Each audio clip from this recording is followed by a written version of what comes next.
Hello students, मैं Sandeep Singh welcome करता हूं आपका मैग्नेट बेंच हिंदी में, जहां पर मिलता है आपको free education from class 7 to 12। मतलब यहां पे कुछ चैप्टर्स देखने के बाद आपको किसी भी तरीके का कोई सा भी सब्सक्रिप्शन, कोई पैकेज लेने की बिल्कुल भी जरूरत नहीं पड़ती, क्योंकि हम आपके लिए लेकर आते हैं क्वालिटी कंटेंट एक्सपीरियंस टीचर्स के साथ, वो भी फ्री ऑफ कॉस्ट। तो जैसे कि हम मिला करते हैं हमारे फिजिक्स सब्जेक्ट के साथ, एंड हमने चैप्टर नंबर 5 को गति के नियम को कंप्लीट करने के बाद कवर कर रहे हैं हमारे एनसीईआरटी के एक्सरसाइज क्वेश्चंस को। ये बहुत ही ज्यादा इंपॉर्टेंट क्वेश्चंस होते हैं इस दृष्टि से कि भाई जो चैप्टर के अंदर हमने कॉन्सेप्ट्स को सीखा है, जो हमने पढ़ा है, वह एक्चुअली अप्लाई कैसे होंगे, या फिर जो कॉन्सेप्ट्स हमने जो इंटरप्रेट किया है क्या वो एक्चुअली वैसे ही होते हैं या फिर कुछ और हो सकता है। ये सभी क्रैक, सभी डाउट, सभी परेशानियां सॉल्व हो जाती है कब? जब हम एनसीईआरटी के एक्सरसाइज क्वेश्चंस को कंप्लीट कर लेते हैं। तो इसीलिए मैं लेकर के आऊं आपके लिए अब पार्ट 2, मतलब शुरू के 7 क्वेश्चन हम पहले पार्ट में देख चुके हैं। क्वेश्चन नंबर 8 ऑनवर्ड्स क्वेश्चंस को हम सॉल्व करने वाले हैं इस सेशन में। तो चलिए भाई फटाफट से इसको स्टार्ट करते हैं। जैसा कि आपको पता ही है कि ये जब कॉन्सेप्ट्स को बिल्ड कर रहा है, कॉन्सेप्ट्स को हील कर रहा है, उसको बेहतर कर रहा है, मतलब आपके कॉम्पिटिटिव साथ ही साथ स्कूल पॉइंट ऑफ व्यू दोनों से ही इंपॉर्टेंट है। आप जेई या नीट के लिए प्रिपरेशन कर रहे हैं, आप स्कूल एग्जामिनेशन के लिए प्रिपरेशन कर रहे हैं, दोनों ही जगहों पे इंपॉर्टेंट है भाई। शुरू करता हूं मैं क्वेश्चन नंबर 8 जल्दी से, ठीक है। आइए क्वेश्चन नंबर 8 क्या कह रहे हैं? ये कह रहे हैं 36 किलोमीटर प्रति घंटे की चाल से गतिमान किसी ऑटो रिक्शा का चालक सड़क के बीच एक बच्चे को खड़ा देखकर अपनी वाहन को ठीक 4 सेकंड में रोककर उसे बचा लेता है, ठीक है। यदि ऑटो रिक्शा बच्चे के ठीक निकट रुकता है तो वह वाहन पर लगा औसत मंदन बल बताइए। क्योंकि देखिए रोका है मतलब क्या किया उसने? ब्रेक लगाया, मतलब मंदन बल लगा, ठीक है। ऑटो रिक्शा तथा चालक की जो संगतियां हैं ये क्रमशः 400 केजी और 65 केजी यहां पर गिवन। मतलब जो बातें यहां पर आ रही हैं उसको मैं जरा लिख लूं तो देखिए, सबसे फर्स्ट तो गिवन है क्या? ऑटो का प्रारंभिक चाल। इसकी क्या गिवन है? प्रारंभिक चाल। अब इसको प्रारंभिक चाल के प्रारंभिक वेग कहिए, यू गिवन है मेरा 36 किलोमीटर पर आवर। अच्छा, अब क्या हो रहा है भाई? तो बच्चे को देखा है सड़क के बीचों बीच। आपके कंडीशन समझ में आ गई होगी, क्या है ये कंडीशन? तो भैया ये ऐसी कुछ कंडीशन रही होगी इनके सामने, है ना। ये रहा, ये रही भैया ऑटो। अब इस बेचारे ने इस ऑटो को यहीं कहीं रोक करके, ये जो भी बंधु बैठे थे इसमें, इसको क्या किया? ऑटो को यहीं कहीं रोक दिया और यहीं कहीं पर या बालक को चलिए दूर बनाता हूं। बालक इतना दूरी पर था, उसको अचानक से बच्चा ये दिखा, इसने दम से ब्रेक लगाई। ब्रेक लगाया तो क्या होगा? इधर की डायरेक्शन में इसमें फोर्स लगना शुरू हो जाएगा, जबकि चल किधर रही है? इधर की तरफ चल रही है। ठीक यहीं पे जाकर के रुक गई, ठीक उसके करीब जाकर रुक गई। तो मतलब यू मेरे पास गिवन है, यानी यहीं पर मुझे समझ में आ जाता है कि मेरे पास एक और बात गिवन है। कौन? अंतिम वेग वी भी गिवन है। आपको क्या लिखा तो नहीं है, तो मेरे को तो पता है ना ये रुक गई ना जाके, तो 0 मीटर पर सेकेंड आखिरी में जाके उसको रुकना है विराम में। अच्छा, अपने वाहन को ठीक 4 सेकंड में रुक रहा है, मतलब समय आपके पास में गिवन है, टाइम आपके पास में गिवन है। कितना गिवन है भाई? तो 4 सेकंड। आगे कह रहे हैं यदि ऑटो रिक्शा बच्चे को ठीक निकट रुकता है तो वह वाहन पे लगा औसत बल, है ना। ऑटो रिक्शा तथा चालक की संगतियां, मतलब देखिए ऑटो रिक्शा का द्रव्यमान चालक सहित, अब डायरेक्ट लिख लेते हो। देखिए ऑटो रिक्शा में चालक बैठा होगा भाई, दोनों का द्रव्यमान ऐड ऑन हो जाएगा, दोनों का द्रव्यमान जुड़ जाएगा, तो ये 400 प्लस 65 कितना? 465 केजी का है। अब ये जो ऑब्जेक्ट चल रहा है, ठीक है, तो हो गई बात यहां पर। अब कह रहे हैं कि आप फोर्स बताइए, यानी बल का मान बताइए। बल बताना है, एफ बताना है मुझे। तो एफ बताने के पहले एक बात याद आ रही है, वो ये कि यहां पर जो यू गिवन है वो गिवन है 36 किलोमीटर पर आवर। मुझे किस में चाहिए होगा भाई? तो स्टैंडर्ड यूनिट में चाहिए। स्टैंडर्ड क्या होता है? मीटर पर सेकंड। कैसे निकलेगा? तो कुछ नहीं, 36 में या तो 5/18 का गुणा कीजिए, या फिर अगर और अच्छे समझना है तो किलोमीटर मतलब कितना? 1000 मीटर। और आवर्स में कितना होता है? तो 60 × 60, ठीक है। ये 2 0 से 2 0 कैंसिल, 6 6 36, मतलब कितना आ गया? 10 मीटर पर सेकेंड मेरे को यू मिल गया। अब क्या करें? तो सीधा सिंपल सी बात, गति के प्रथम नियम से। क्यों चले भैया गति के प्रथम नियम में? तो एक बात है, ये F इक्वल्स टू मुझे निकालना है, तो देखिए F इक्वल्स टू क्या होता है, ma। मैंने यहां पर m तो लिख दिया है 465। आपको क्या निकालना पड़ेगा? आपको निकालना पड़ेगा यहां से एक्सीलरेशन, और एक्सीलरेशन कहां मिलेगी? गति के प्रथम नियम में। अब ये अल्टीमेटली क्या है भाई? तो गति के प्रथम नियम ना कहते हो, मैं कह देता हूं समीकरण, है ना। हमने क्या लिखा था? गति के प्रथम समीकरण से। गति के प्रथम समीकरण से क्या कहता है भाई? प्रथम समीकरण। तो प्रथम समीकरण मुझे कहता है v इक्वल्स टू होता है u प्लस at। भाई ये पूरा काम एक्सीलरेशन की खोज में चल रहा है। अब यहां पे मुझे पता है, देखिए ना, v गिवन है, u गिवन है, t गिवन है, तो a नहीं निकलेगा क्या? v की जगह रख दीजिए 0, u की जगह आपको निकल के आया 10, a आपको चाहिए, टाइम आपके पास में गिवन है 4, देख लीजिए, u है 10, v 0, टाइम है 4। अब इसको क्या काम करना है? तो सिंपल सी बात है, इसको इधर ले आ देता हूं, -4a is equals to 10, a इक्वल्स टू नेगेटिव ऑफ 10 अपॉन 4, मतलब -2.5 मीटर पर सेकेंड स्क्वायर का क्या हो रहा है इसमें? मंदन। नेगेटिव क्या शो कर रहा है भाई? मंदन को, क्योंकि वो गाड़ी रुकने जा रही है, रिटार्ड हो रही है, ठीक है ना। ये बच्चे को बचाना है इसको, तो इसको रिटार्ड ही करना पड़ेगा ना, यहां आकर के ऑटो को रोकना है। अब मुझे निकालना था बल, तो 465 गुणे एक्सीलरेशन का मान कितना आ चुका है भाई? एक्सीलरेशन आ गया -2.5। रखिए कितना मिलेगा आपको? तो 465 से 2 बार 25 बार में करेंगे तो ये मेरे हिसाब से आ जाएगा करीब करीब 116.5, ठीक है ना। 25 25 125 12 और 25 से 150 और अगर अपन करें तो ये 62, ठीक है, 150 और 12 162 हो जाएगा, ठीक है। तो 2 आ गया और वहां से 16 बच जाएगा, 25 चौके 100 100 और 16 116, ठीक है। तो F ये मिला मुझे, लेकिन यहां पर मैं बताते चलूं कि F is equal to negative of this much newton. यहां पर नेगेटिव साइन क्या शो कर रहा है भाई? तो मैं यहां लिख भी दे रहा हूं, नेगेटिव चिन्ह, अवमंदन कह लीजिए, मंदन कह लीजिए, मंदन को प्रदर्शित करता है, प्रदर्शित कर रहा है। किसको प्रदर्शित कर रहा है भाई? मंदन को, ठीक है ना। तो नेगेटिव से नहीं घबराना, ये कितना है? 1162.5 न्यूटन, ठीक है। इतने का आपको इस पर रिटार्डेशन लगेगा, इतने का इस पे आप ये समझिए ब्रेक ने इतने का बल लगाया इसको, ये जिधर चल रही थी उसके विपरीत दिशा में, ताकि ऑटो रिक्शा रुक जाए और बच्चा बच जाए सुरक्षित, ठीक है। आया समझ में भाई? चलिए तो आगे बढ़ते हैं अपने अगले क्वेश्चन नंबर 9 पे। क्या कह रहे हैं क्वेश्चन नंबर 9? आइए देखते हैं। ये कह रहे हैं कि 20,000 kg उत्पादन सन्नति के किसी रॉकेट में, है ना, 5 मीटर पर सेकेंड स्क्वायर के आरंभिक त्वरण के साथ ऊपर की ओर विस्फोट किया जाता है, तब आरंभिक प्रणोद का बल प्रकलित कीजिए। ये देखिए कुछ इस तरीके का काम है। ऐसा एक टॉपिक जैसा कि हमने देखा था रॉकेट प्रपल्शन, रॉकेट प्रणोदन, इस पर आधारित है। ये कुछ इस प्रकार से होता है। देखिए ये रॉकेट है, आपको यहां पर बताते चलूं कि भाई ये क्या होता है। यहां पर फ्यूल को बर्न किया जाता है, जलाया जाता है। प्रणोद क्या है भाई? ये प्रणोद, ठीक है, ये अल्टीमेटली बल है, ठीक है, जो इस पे परपेंडिकुलरली ऊपर की तरफ लगता है, ठीक। यहां पे होता क्या है, इसमें जब हम जलाते हैं फ्यूल को, ठीक है, इसके जब हम फ्यूल को जलाते हैं तो फ्यूल जलने के बाद खूब सारा धुआं छोड़ता है। अब धुआं छोड़ेगा तो धुआं किधर आएगा? ये नीचे की तरफ। अब एग्जैक्टली रॉकेट का धुआं बिल्कुल परपेंडिकुलरली नीचे की तरफ आता है, तो न्यूटन के तृतीय नियम के अनुसार अगर ये नीचे की तरफ आएगा तो इस पे भी ऊपर की तरफ बल लगेगा। कितना लगेगा? जितना नीचे आएगा उतना ही बल लगेगा।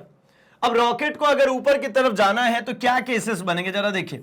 रॉकेट ऊपर की तरफ उठ रहा है, इन्होंने कहा है, ठीक है, 5 मीटर पर सेकेंड स्क्वायर के आरंभिक त्वरण के साथ ऊपर की तरफ चल रहा है, यानी ऊपर की तरफ इस पे फोर्स लग रहा है और ये ऊपर की तरफ बढ़ भी रहा है, ठीक। लेकिन इसके ऊपर गुरुत्वीय त्वरण नीचे की तरफ काम कर रहा होगा, मतलब mg जो इसका भार है वो इस रॉकेट को किधर लेके आ रहा होगा भाई? नीचे की तरफ, ठीक है। हमेशा किधर खींचेगा? नीचे की तरफ। तो तो एक फोर्स इधर की तरफ लग रहा है और mg किधर की तरफ लग रहा है भाई, नीचे की तरफ लग रहा है। ठीक है, मतलब अप्लाइड फोर्स ऊपर है और mg नीचे लग रहा है। ठीक, तो अब यहां पर मुझे अगर नेट फोर्स कैलकुलेशन की बारी आएगी, कुल कितना बल लगेगा इसकी बारी आएगी, तो भैया ये mg नीचे की तरफ काम कर रहा है तो एक रिएक्शन भी तो इसका ऊपर की तरफ काम कर रहा होगा ना। mg नीचे है तो उसका एक रिएक्शन ऊपर की तरफ लगेगा। यानी मैं अगर ऐसा कहना चाहता हूं, कुल बल किस पे भाई, प्रणोद, मतलब वही कुल बल, तो कितना मिलेगा। तो ये सीधी सिंपल सी बात है, मुझे यहां से देख करके सिंपली समझ में आता है कि ये ऑब्जेक्ट अगर ऊपर की तरफ चल रहा है यानी ये वाला फोर्स ज्यादा है, यानी इधर ही डिस्प्लेसमेंट हो रहा है। ठीक है, और ये इसको नीचे की तरफ खींच रहा है। आपके पास दो ऑप्शन है, या तो आप ऐसा लिखिए कि भैया कुल बल जो होगा वो F माइनस, ठीक है, ये अल्टीमेटली F प्लस, है ना, R के बराबर होगा, या फिर आप कह लीजिए F प्लस mg के बराबर होगा। ये R क्या है भाई, ये mg नीचे की तरफ तो R इसके विपरीत दिशा में ऊपर की तरफ। ठीक है, तो ये अल्टीमेटली ये F ऊपर की तरफ लग रहा है और R भी ऊपर की तरफ लग रहे हैं, दो बल एक ही दिशा में लग रहे हैं।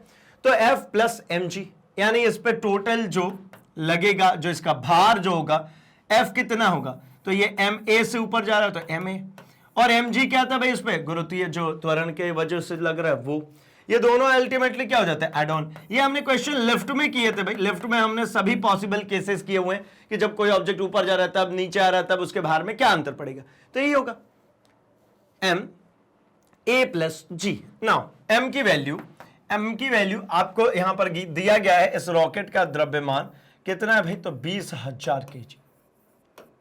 ठीक है, ये आपके पास है। अब उसमें आपको आरंभिक त्वरण, मतलब आपके पास में एक्सीलरेशन जो दिया गया है वो भी गिवन है 5 मीटर पर सेकेंड स्क्वायर, और इसमें g का मान दिया नहीं रहता तो हम g कितना ले लेते हैं, 10 न्यूटन ले लेता हूं, सॉरी 10 मीटर पर सेकेंड स्क्वायर। ठीक है ना, 9.8 होता है, 10 ले लेते हैं। अब रखिए ना द्रव्यमान की वैल्यू रखिए, द्रव्यमान कितना आपका, द्रव्यमान है आपका 20,000, एक्सीलरेशन आपका कितना है भाई, तो एक्सीलरेशन है आपका 5, जी कितना है भाई आपके पास में, तो ये है 10, ये अल्टीमेटली कितना बन गया भाई, तो 20,000 और 10 5 15, तो 15 दूनी हो गया ये 30। ठीक है ना, 30 पर 1 2 3 4, 1 2 3 4 और 30, तो 3 पर क्यों ना लिख लूं मैं 5 0, अल्टीमेटली बात बराबर ही। 3 पर कितना लिख लिया मैंने, 5 0, 3 लाख, मतलब ये हो गया F। यानी मैं बात करूं प्रणोद की, जो प्रणोद इसके ऊपर लग रहा है वो कितना लगेगा भाई, वो लगेगा मुझे 3 × 10⁵ न्यूटन का, जिसमें प्रणोद होना है वो कितना है, 3 × 10⁵ न्यूटन का प्रणोद इसके अंदर होना है। ठीक है, आसान था, ये भी इजी था, है ना। इसमें रॉकेट वाली बात को थोड़ी सी सिर्फ और सिर्फ आपको समझनी है कि रॉकेट जब कभी ऊपर उठेगा तो उसका सीधा मतलब है उसको जितनी तेजी से नीचे की तरफ गैसेस फेंकेगा, यानी जितना नीचे की तरफ वो बल लगाएगा उतना ही ऊपर उठ पाएगा। ठीक है ना, जितना ज्यादा बल लगाएगा नीचे एयर पर, वो एयर उसको वापस से उतना रिएक्शन देगी, यानी ये रिएक्शन आपको ज्यादा से ज्यादा चाहिए, यानी नीचे की तरफ आपको ज्यादा फोर्स लगाना होगा। ठीक, चलिए यहां तक बात समझ में आ गई, तो हम बढ़ते अपने अगले क्वेश्चन नंबर 10 पे। यहां क्या कह रहे हैं भाई, तो यहां कह रहे हैं उत्तर की ओर 10 मीटर प्रति सेकेंड की एक समान आरंभिक चाल से गतिमान 0.40 kg संगति की किसी पिंड पर दक्षिण दिशा के अनुदिश 8 न्यूटन का स्थायी बल 30 सेकेंड के लिए आरोपित किया गया। अब देखिए कुछ बातें हैं, इसको डायग्रामेटिकली समझे तो थोड़ा ज्यादा आसानी से समझ में आ जाए। ऐसा गोल चक्र ही बना लेते चलिए। उत्तर की ओर 10 मीटर प्रति सेकेंड की आरंभिक चाल से गतिमान, ठीक है ना, और 40 kg संगति का किसी पिंड दक्षिण की दिशा में इसके ऊपर बल लगा दिया। ठीक, तो मतलब सीधी सिंपल सी बात है कि ये जो बॉल है ये गतिमान है उत्तर की तरफ और दक्षिण की तरफ, मतलब एक दूसरे के विपरीत। तो मैं एक काम करता हूं, मैं ऐसा बनाता हूं, कोई तकलीफ नहीं होनी चाहिए। कायदे से मुझे ऊपर नीचे बनाना चाहिए, लेकिन ऊपर नीचे बनाऊंगा तो आपको एक ग्रेविटी वाला कॉन्सेप्ट आपके दिमाग में आएगा कि उसको नीचे की तरफ है ना वस्तु को खींच रही। ठीक है, इसलिए मैं इसको राइट एंड लेफ्ट बनाता हूं, मैं लिख दे रहा हूं, है ना। मैं इसको कह रहा हूं कि ये मेरा उत्तर दिशा है और ये मेरा दक्षिण है, ये मैं लिख ही दे रहा हूं। ठीक, आइए आगे बढ़ते हैं। तो क्या कह रहे हैं, ये उत्तर की ओर 10 मीटर पर सेकेंड से चल रही है, ये उत्तर की तरफ u की जो वैल्यू है 10 मीटर पर सेकेंड से चल रही, चलने दीजिए। 0.40 kg का पिंड, ठीक है, उत्तर की ओर एक समान से चल रही है, ठीक, और पिंड एक है जो कि इसको क्या कह रहा है भाई, 0.4 kg का पिंड दक्षिण के अनुदिश 8 न्यूटन की स्थायी बल 30 सेकेंड के लिए आरोपित करती है। मतलब दक्षिण की तरफ, इधर की तरफ 8 न्यूटन का एक स्थायी बल, टाइम जो गिवन है, ये फोर्स गिवन है, नेगेटिव कर देता हूं, उत्तर के कंपैरिजन में नेगेटिव हो जाएगा। टाइम जो गिवन है वो मुझे गिवन है 30 सेकेंड के लिए अप्लाई हो रहा है, ठीक है। जिस क्षण बल आरोपित किया गया उसे t इक्वल्स टू 0 और उस समय पिंड की स्थिति x इक्वल्स टू 0 लीजिए। तो t इक्वल्स टू -5 सेकेंड, मतलब t equals to -5 second, t equals to 25 second, t equals to 100 second पर इस कण की स्थिति क्या होगी, ठीक है।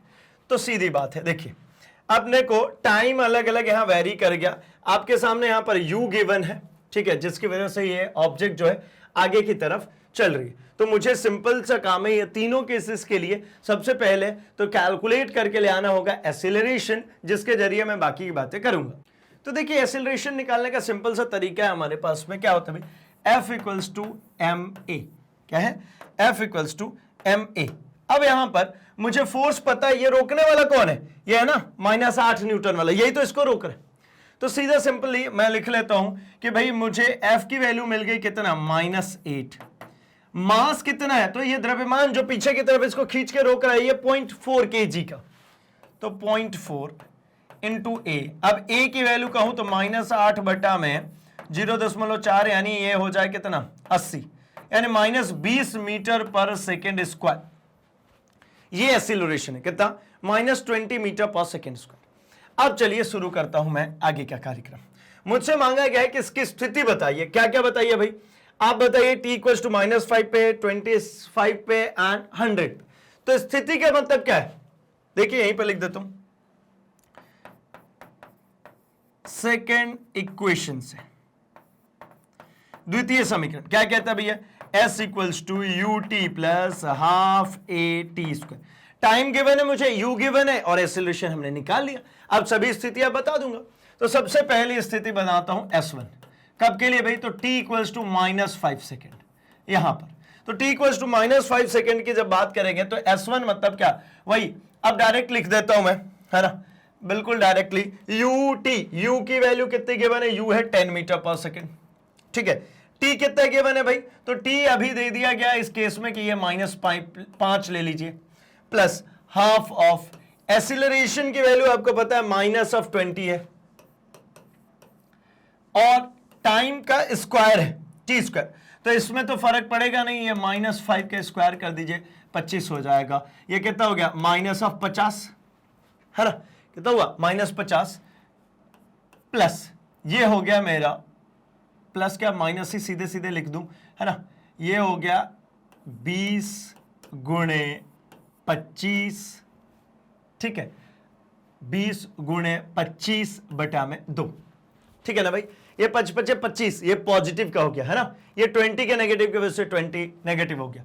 चलिए तो अब बन गया यहां से कितना हो गया, ये 10, मतलब ये हो गया -50 और -25 बार में कितना हो गया भाई, तो 250, यानी S1 जो मुझे मिल गया वो कितना मिल गया, -300 मीटर, कितना गया, -300 मीटर। इसी तरीके से सेकेंड केस में क्या कह रहा है भाई कि t इक्वल्स टू 25 ले लीजिए, t इक्वल्स टू 25 सेकेंड।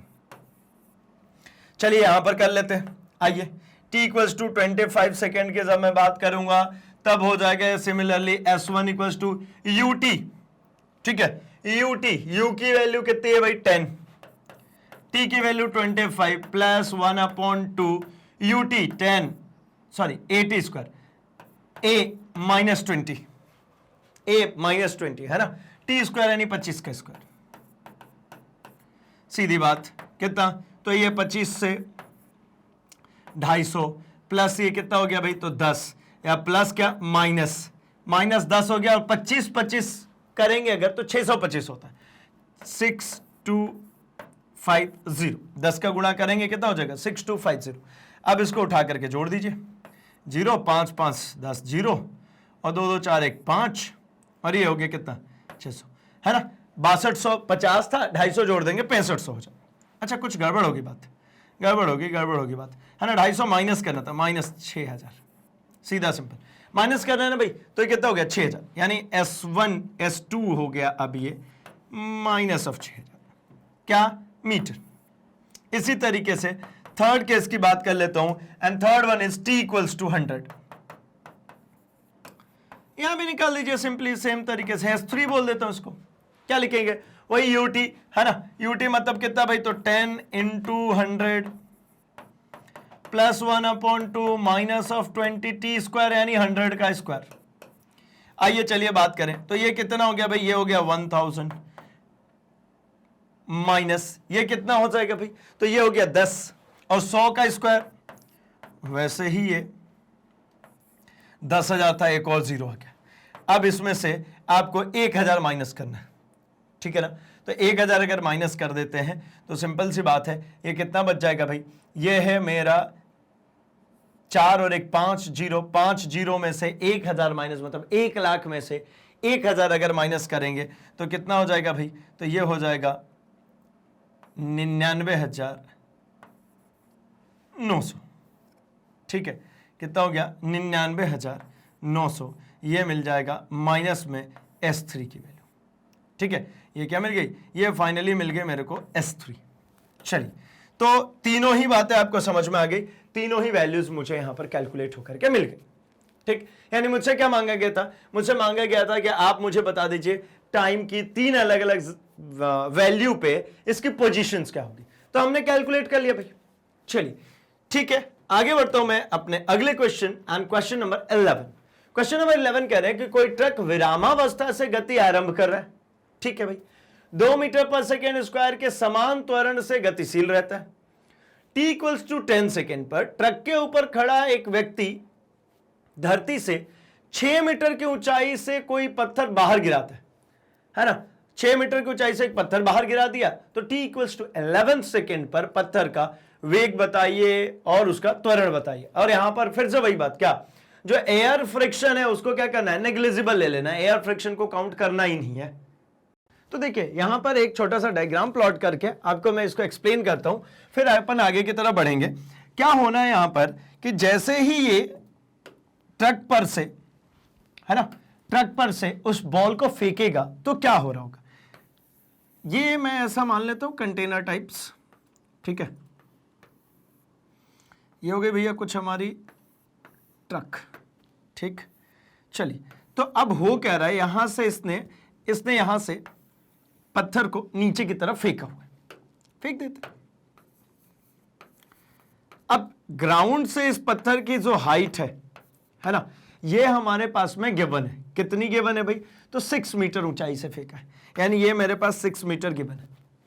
अब ट्रक तो चल रही है, तो इनिशियल वेलोसिटी अगर ट्रक के लिए मैं बात करता हूं तो ट्रक का प्रारंभिक वेग कितना होगा, ट्रक का प्रारंभिक वेग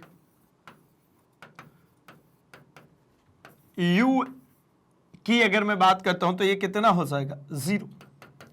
क्यों 0 होगा भाई, क्योंकि कोई ट्रक विरामावस्था से गति आरंभ कर रही है, तो मतलब u की वैल्यू हो गई 0। अच्छा, 2 मीटर/सेकेंड के समान त्वरण, मतलब इसका जो एक्सीलरेशन है वो कितना हो गया 2 मीटर/सेकेंड, ठीक है। अब T = 10 सेकेंड पर ट्रक के ऊपर खड़ा एक व्यक्ति धरती से 6 मीटर की ऊंचाई से कोई पत्थर गिराता है, तो T 11 सेकेंड पे मुझे पता करनी है। तो सबसे पहले तो मैं ये बात पता कर लूं कि ट्रक की वेलोसिटी कितनी होगी, ठीक है। तो मैं निकालता हूं v, या ऐसा लिख लेता हूं, प्रथम समीकरण से, गति के प्रथम समीकरण से। क्या है भाई गति का प्रथम समीकरण, तो v = होता है u + at। अब मैं बात करना ये चाह रहा हूं कि जब इस पत्थर को गिराया जाएगा तो इस पत्थर के पास में कुछ वेलोसिटी जो होगी वो हॉरिजॉन्टल वेलोसिटी भी होगी और एक वेलोसिटी नीचे की तरफ गुरुत्वाकर्षण जो खींच रहा होगा वो भी होगी, मतलब इसके पास में एक वर्टिकल वेलोसिटी भी होगी, मतलब क्षैतिज गति भी होगी और ऊर्ध्वाधर गति भी होगी। ठीक है, तो दोनों को अलग अलग से मैं कैलकुलेट करूं तो सबसे पहले मैं लिखता हूं क्षैतिज गति के लिए,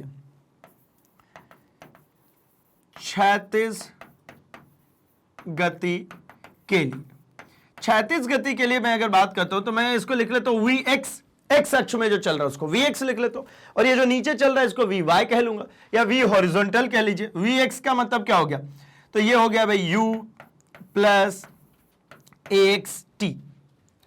अब u की वैल्यू कितनी है, ux चाहो तो ux लिख लीजिए, ये ux की वैल्यू कितनी है, इनिशियली विराम से प्रारंभ हुआ है तो ये हो गया 0। अच्छा, ax की वैल्यू, ये जो a है ये एक्सेलरेट जो हो रही है हॉरिजॉन्टली हो रही है ना, क्षैतिज तल में ना, तो कितना हो गया भाई, ये हो गया 2 और टाइम गिवन है 10 सेकेंड, तो Vx की जो वैल्यू निकल के आ गई ये आ गई 20 मीटर प्रति सेकेंड। यहां पर टाइम ये t equals to 10 second given है। अब इतने से ये ट्रक चलना शुरू हो चुका है, 10th सेकेंड पे इतने से चल रहा है। अब इस व्यक्ति के पास यहां पे जो पत्थर है, इस पत्थर के पास में एक क्षैतिज वेग है और ये उसकी अब टेंडेंसी है इतने से आगे की तरफ चल रहा है, तो मतलब वो गतिमान हो चुका है। ठीक है, वो जो पत्थर है वो क्या हो चुका है, गतिमान हो चुका है, कितने से भाई 20 मीटर पर सेकेंड से। ठीक, अब वो जो व्यक्ति है उसको छोड़ रहा है, बाहर गिरा रहा है, तो t 11 सेकेंड पे। अब देखिए t equals to 11th second, तो मैं कहता हूं समय अंतराल कितना आएगा, समय अंतराल कितना मिलेगा आपको, तो समय अंतराल मिलेगा 11 सेकेंड माइनस 10 सेकेंड, मतलब 1 सेकेंड, 1 सेकेंड। जहां पर मैंने ये कैलकुलेट किया जस्ट उसके अगले सेकेंड पे उसने पत्थर को छोड़ दिया, तो 1 सेकेंड। इस समय मैं कहता हूं कि ऊर्ध्वाधर गति, कौन सी गति भाई, ऊर्ध्वाधर गति, ये पत्थर सिर्फ इधर ही थोड़ी चलेगा, नीचे भी गिरेगा ना, तो ऊर्ध्वाधर गति मतलब मैं कह लेता हूं Vy। कैसे लिखेंगे भाई, तो आप लिखेंगे uy plus ay times of t। चूंकि जब ऊर्ध्वाधर गति की बात होती है तो ये ay ही, ये जो ay ही है ये किसके बराबर होता है, g, क्योंकि वो पत्थर नीचे क्यों गिर रहा है, गुरुत्वीय त्वरण के कारण, g के कारण। खत्म हो गई बात, क्या भाई, तो Vy is equals to uy की वैल्यू यहां पर कितनी मिलेगी आपको, तो इसकी वैल्यू मिलेगी 0। आप बोलोगे क्यों, तो मैं बोलूंगा भैया इसको वर्टिकली शुरू में क्या किया गया था, पत्थर को ऐसे रखा ही था ना, फिर छोड़ दिया, विराम से ही पत्थर को छोड़ा है ना, तो पत्थर का प्रारंभिक वेग कैसा रहेगा, 0, तो ये हो गया 0। अब रख दीजिए इसको, तो ये हो गया 0। a की जगह पे मैं रख दूंगा क्या, g, और t की जगह पे मुझे क्या रखना है, तो 1 सेकेंड, टाइम इंटरवल कितना है 1 सेकेंड, मतलब Vy की वैल्यू हो गई 9.8, क्योंकि ये g की जो वैल्यू होती है कितनी होती है, 9.8 मीटर पर सेकेंड स्क्वायर। इस g की वैल्यू कितनी होती है, 9.8 मीटर पर सेकेंड स्क्वायर, तो ये हो गया 9.8 Vy की वैल्यू। मेरे पास Vx मिल गया, Vy मिल गया, यानी ये इसकी अगर मैं बात करता हूं जिसको हॉरिजॉन्टल लिखा है, ये अल्टीमेटली क्या है Vx, और ये जो वर्टिकल इसको हमने लिखा था Vy, दोनों मिल गए। तो फाइनली ना तो Vx के डायरेक्शन में ना Vy के डायरेक्शन में, एक थर्ड डायरेक्शन में चलेगी। V जो मुझे मिलेगा वो एक तीसरी डायरेक्शन में मिलेगा। वो डायरेक्शन क्या होगा और उसका मैग्नीट्यूड क्या होगा, तो सबसे पहले तो उसका मैग्नीट्यूड निकालता हूं। तो देखिए V इज इक्वल्स टू, जब मुझे पता है कि दो वेक्टर्स अलग अलग डायरेक्शंस में जा रही हैं, तो रिजल्टेंट वेक्टर इज Vx का स्क्वायर प्लस Vy का स्क्वायर। ये कितना हो जाएगा भाई, तो अंडर रूट ऑफ Vx का स्क्वायर मतलब कितना, 20 का स्क्वायर, और ये 9.8 का स्क्वायर, ये 20 का स्क्वायर हो गया और ये 9.8 का स्क्वायर हो गया। जब इसको सॉल्व करेंगे तो ये फाइनली मेरे को देखने को मिल जाएगा 20.4 मीटर पर सेकेंड, 20.4 मीटर पर सेकेंड। किसकी वैल्यू आई भाई, v की, वेलोसिटी की, ये जो वेग, जो फाइनल वेग इस पत्थर का मिलेगा उसकी। अब यहीं पे एक बात समझ में आती है कि भाई ये तो ठीक है, मुझे वो एंगल भी बताइए कितने के कोण पे आके मिलेगा, ये मुझे ये वाला कोण भी बताइए। तो कोण कैसे निकालते हैं भाई, तो कोण निकालने के लिए हमारे पास tan थीटा, तो हम लगा देते हैं tan थीटा इक्वल्स टू क्या होता है, परपेंडिकुलर अपॉन बेस, ये रहा परपेंडिकुलर, लंब बटा में आधार। लंब कौन है, तो ये है Vy, और आधार कौन है, ये है Vx। तो क्या करूं, Vy अपॉन Vx, यही बन के आता है Vy अपॉन Vx। अब Vy की वैल्यू और Vx की वैल्यू निकाल चुके, Vy की वैल्यू 9.8, Vx की वैल्यू 20, तो 9.8 अपॉन 20, अर्थात मैं कह लूं तो theta is equals to tan inverse of, ये 9.8 अपॉन 20 की बात करें तो ये 0.49 आएगा। Theta is equals to tan inverse 0.49 का 26 पॉइंट समथिंग है ना, तकरीबन ये मान लेता हूं मैं 26.67 के आसपास आएगा, 26.7 डिग्री बोलता, ये tan इनवर्स की वैल्यू। ठीक है, इसके लिए आपको परेशान नहीं होना, ये आपको मिल जाएंगे जब कभी एग्जामिनेशन में इस तरीके से मिलेगा तब। तो tan इनवर्स में कितने की वैल्यू है, 26.7 डिग्री की वैल्यू है, यानी मुझे यहां से जो हॉरिजॉन्टल से जो एंगल पता करनी थी ये भी मिल गया। ये तो पूरा आंसर हुआ किसका भाई, ए का। एक और है इसमें, त्वरण कितना है, मतलब बी का आंसर यहां मैं कर देता हूं, त्वरण कितना है, तो त्वरण है भैया जी के बराबर, और वो कितने के बराबर है, 9.8 मीटर पर सेकेंड स्क्वायर। जो इसमें एक्सीलरेशन हो रहा है वो कितना होगा, 9.8 मीटर पर सेकेंड स्क्वायर का ही एक्सीलरेशन होगा। तो त्वरण में कोई बदलाव कुछ भी नहीं आएगा, क्योंकि पत्थर को आपने फ्री फॉल करा है ना, छोड़ा ही है ना जस्ट। अब ये एक अलग डायरेक्शन में क्यों चल रहा था, क्योंकि इनिशियली उसके पास एक वेलोसिटी थी, बस इसीलिए। अगर ट्रक खड़ा होता आप छोड़ते तो सीधे ही तो नीचे आता, लेकिन ट्रक चल रहा था तो मतलब उसके पास एक हॉरिजॉन्टल वेलोसिटी थी और गुरुत्वाकर्षण के कारण उसके पास एक वर्टिकल वेलोसिटी भी मिली। दो वेग अगर दो डायरेक्शन मिलेंगे तो रिजल्टेंट वेग एक तीसरी डायरेक्शन में होगा, जो कि हमने यहां पर कैलकुलेट कर लिया। आसान है भाई, इजी है, समझ में आया होगा आपको। चलिए, तो चाहे तो आप इसका स्क्रीनशॉट रख सकते हैं, खुद से ट्राई भी कर सकते हैं इसको। मैं बढ़ता हूं अपने अगले क्वेश्चन पे, एंड अगले क्वेश्चन का आंसर आप वीडियो पॉज करके एक बार ढूंढने की कोशिश कीजिए कि क्या आप अंडरस्टैंड कर पाए, क्योंकि ये आसान से है। ठीक है, आइए देखते हैं क्वेश्चन नंबर 12 की। अगर मैं बात करता हूं तो देखिए क्या कह रहे हैं, कह रहे हैं किसी कमरे की छत से 2 मीटर लंबी डोरी द्वारा 0.1 kg संगति के गोलक को लटकाकर दोलन आरंभ किए गए। ठीक है, मध्य स्थिति पर गोलक की चाल 1 मीटर पर सेकेंड है। गोलक का प्रक्षेप पथ क्या होगा यदि डोरी को उस समय काट दिया जाए जब गोलक अपनी, देखिए आपको इसके लिए सबसे बढ़िया तरीका है कि एक डायग्राम ऐसा इमेजिन कर लीजिए या फिर ड्रॉ कर लीजिए। इसको क्या किया मैंने, एक ऐसे हुक से लटका दी। अब इस हुक से जब मैंने लटकाया है तो इसकी कुछ कंडीशंस बनाता हूं, है ना। इसमें कहा गया इसकी एक्सट्रीम कंडीशन और मीन पोजीशन सभी बनानी है। तो यहां पर एक लंबी डोरी, ये एक लंबी डोरी है ना, ये 2 मीटर की है।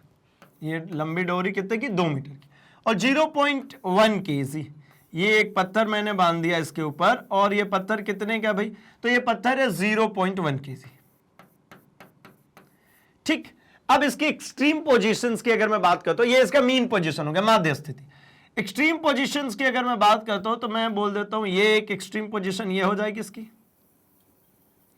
और ऐसी एक एक्सट्रीम पोजीशन इधर भी आएगी, क्योंकि ये जब आप इस तरीके से एक गोलक को एक लंबी डोरी से बांध देंगे, मतलब एक लोलक बना देंगे, तो ये कुछ इसी तरीके से गति करता है। देखिए यहां से ऐसे, ये देखिए ऐसे गोल पाथ में ऐसे ये चलता रहेगा पेंडुलम। अब क्या हुआ कि यहां पर मुझे कुछ बातें करने को कही गई है, जरा उनकी हम चर्चा करते हैं। देखिए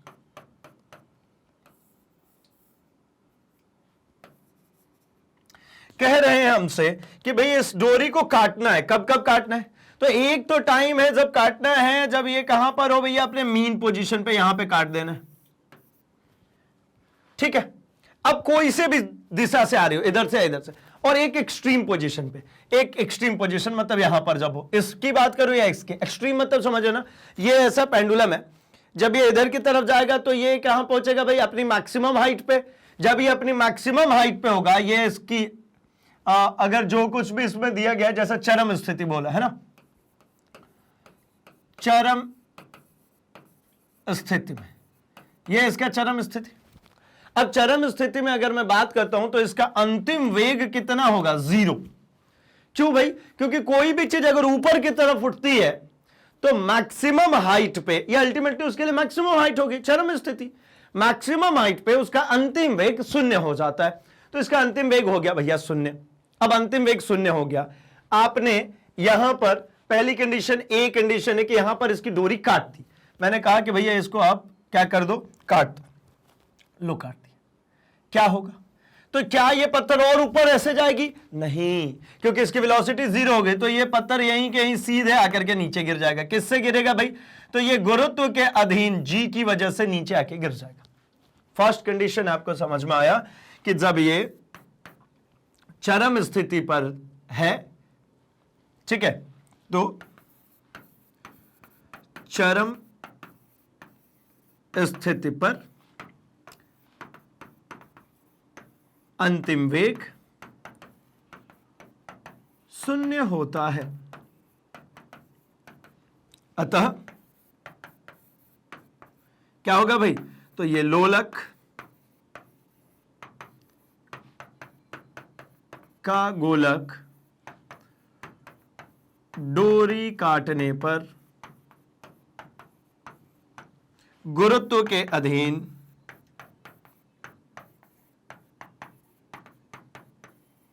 नीचे गिर जाएगा। सिंपल। इसी तरीके से मैं बी क्वेश्चन का आंसर भी आपको एक्सप्लेन कर दे रहा हूं। बी की बात करते हैं माध्य स्थिति पे। अब माध्य स्थिति में मान लेता हूं कि ये बॉल इधर आई थी और अब ये वापस इधर की तरफ जा रही, इधर के लिए भी मान सकते हैं। दोनों ही तरफ हमेशा अपनी मीन पोजीशन पे इसकी जो मैक्सिमम वेलोसिटी होगी वो 1 मीटर पर सेकेंड ही है। ये 1 मीटर पर सेकेंड ही है, ये जो वेलोसिटी इसकी 1 मीटर पर सेकेंड। अब यहां पर थोड़ी सी समझने की बात यह है कि अगर मैं कह दूं कि यह है मेरा धरातल, है ना, ये अर्थ है, ये मेरी छत थी, छत से लटकाना था। अब ये यहीं से ये पत्थर क्या हो गया भैया? इस रस्सी को हमने यहां से कहा है कि भाई इस रस्सी को यहां से काट दीजिए, तो मैंने इसको, इस रस्सी को काट दिया। अब रस्सी को काट देंगे तो होगा क्या? ये जो बॉल है अब ये इधर की तरफ चल रही है, तो ये इधर की तरफ ही चलते हुए आकर के, ये देखिए ऐसा चल के आते हुए और ये आकर के गिर जाएगी। कहां गिरेगी? पृथ्वी पर। कैसे गिरेगी भाई? तो परवलयाकार पथ पे। क्यों परवलयाकार पथ पे? क्योंकि यहां पर इसके पास एक वेग है इस दिशा में, और इसी पिंड को नीचे की तरफ गुरुत्वाकर्षण भी नीचे की तरफ खींच रहा होगा, मतलब जी भी, मतलब एक ऐसे एक फोर्स नीचे खींच रहा है और एक फोर्स इसके पास है जिसके कारण वो वेलोसिटी आगे की तरफ क्षैतिज दिशा में दिखा रही। अब जब आपको पता चला कि एक बॉल है जिसपे एक इनिशियल वेलोसिटी इसके पास इधर की तरफ है और जी नीचे की तरफ काम कर रहा है, तो आपको पता है ये पाथ प्रोजेक्टाइल होता है। इसको हमने पिछले चैप्टर में प्रूव भी किया है, और ये पता है कि ऐसा जाकर के गिर जाएगा। तो मतलब माध्य स्थिति पर, मैं इसके लिए आंसर कर दूं तो क्या लिखेंगे? माध्य स्थिति पर